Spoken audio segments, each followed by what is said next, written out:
And welcome. It is the Brett Winterble Show right here on Newsmax TV. It's great to be spending this time with you. In just moments, we should be joined by Jonathan Bell. He's an attorney, a labor attorney, who's going to join us to talk about this new bill that's moving through the House and the Senate called the POWATA bill, which is it's a bill that is designed to enable older Americans to prove age discrimination in the workplace. You know, many folks, if you talk to them and you get the anecdotes, will tell you that once they hit age 40 or 45 or 50, they found opportunities much more limited in the workplace, either as current employees or as people maybe seeking a different means of employment. And these are people who are left with few options. And it's interesting to see that in an era where we see the laws being written to protect the LGBTQ community, where we see folks being protected who are Hispanic Americans or Black Americans or Asian Americans, age affects everybody and it knows no boundaries, and it means it cuts across all those dynamics. So let's welcome into the show. He is Jonathan Bell. He's an attorney. He's a labor lawyer, and he joins us now. Counselor, thank you so much for coming on the show today. Tell me about this POWATA bill, and the implications for employers and employees of a certain age, especially dealing with the potential pitfalls of age discrimination. Sure, Brett. First, thank you for having me on today. So there's a bill right now in the House and Senate that's getting bipartisan support, which is fantastic because, like you said, it affects everybody. It's called the Protecting Older Workers Against Discrimination Act. It basically puts age discrimination on the same playing field as race discrimination, as well as religion discrimination. In other words, you no longer have to show that age was the sole factor in the decision to either hire, fire, or otherwise take an adverse action. All you have to do is show that it was a motivating factor. So in other words, the way that the Supreme Court ruled in 2009, that just for age cases, not race, not religion, not gender, in order to prove discrimination, which is difficult to begin with, because you have to prove it through circumstantial evidence. No one ever says they're going to do something to you because of your age. But if the court realized that age was just one of many factors, the court would rule against you only in an age case. But now what they're contemplating with this bill is reversing that 2009 Supreme Court decision, rightfully so, to say that if you can establish it was a motivating factor, of one of many, age discrimination can in fact be found. Does this deal only with, say, someone who is being fired or laid off of a job, termination, or does it also apply on the front end to being denied a job opportunity or hiring at a company? Yes, denied a job opportunity as well. Anything that's categorized as an adverse action, hiring, firing, discipline, demotion, suspension. So it'll apply to all those types of adverse actions. I mean, the crazy thing is what you take from the Supreme Court decision is an employer could essentially fire somebody because of their age, but as long as they have some other factor to rely on, the courts would rule that there's no discrimination, making age discrimination okay, which is insane. And I'm glad the House and Senate are both looking at that with scrutiny.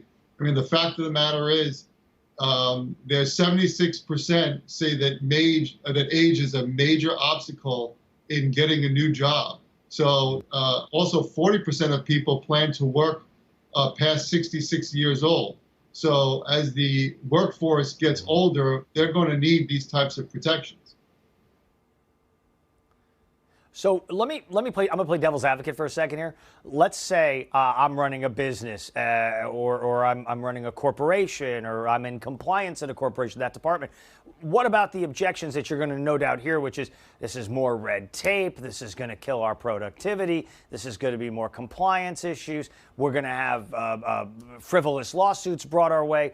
What about that objection that no doubt will come from some corners as a response to this? Those objections would be completely inaccurate. The court system is very good at weeding out frivolous litigation. I can't just sue because I'm older. I would have to sue based on the fact of age discrimination where, let's say I was applying for a job and somebody younger than me got that job. I would have to establish that I was the obviously more qualified candidate, and the only reason they didn't select me over that individual was motivated by age. So you can't just sue just because you're older and a younger person got the job. You have to compare qualifications. At the end of the day, attorneys are not going to take a case that they don't think is winnable, so they really need to at least get some baseline evidence to, a lot of people's resumes, for example, on LinkedIn, it's pretty easy in our day and age to find out if someone's more qualified than the other person.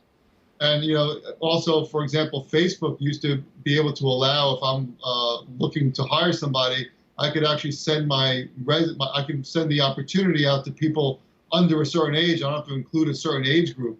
And that was discriminatory on its face. So the purpose is to weed out that type of conduct. Final question for you. You mentioned LinkedIn and Facebook and the social media platforms, obviously. Is there going to be a sort of a shadow effect, for lack of a better term, in that you're asking employees to be tech savvy to a certain degree or able to do certain things, and really it becomes almost a code or a coded reference to, well, we're really looking for a 32-year-old male or female and not a 52-year-old male or female who may not be as social proficient or as computer proficient. Does that run the risk of being a factor of sifting through these opportunities?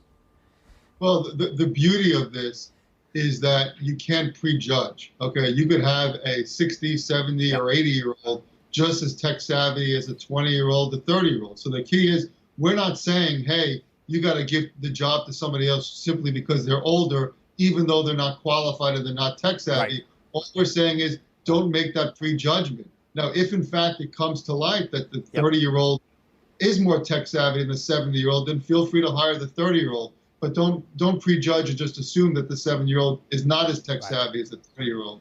That's all that the law is saying, which is rightfully so, and again, equal to any other types or categories of discrimination. And it is something that cuts across the entire spectrum, doesn't it? I mean, regardless of sex, gender, orientation, race, ethnicity, everybody's getting older every minute. And certainly, hopefully, people are getting wiser. Thanks so much for coming by. We really appreciate your time today, sir. And I look forward to another visit down the road as this bill moves and as different labor issues pop up. Thank you so much for joining us today. Hey, thanks for having me. I really appreciate it. Great stuff, Jeffrey Bell, Jonathan Bell. This is an interesting dilemma that we're sitting in the midst of, though, right? Because you have an aging population, and look, people want to work.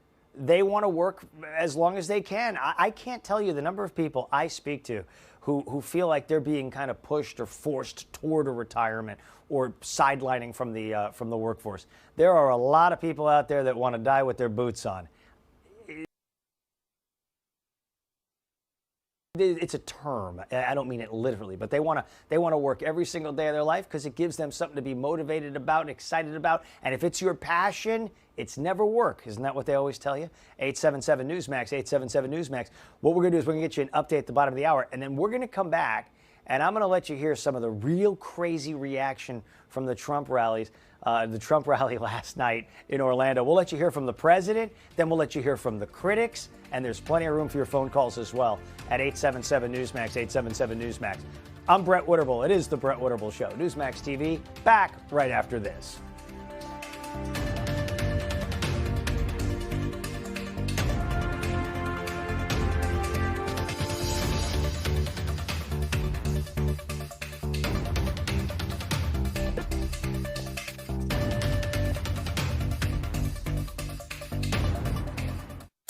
Social media stars Diamond and Silk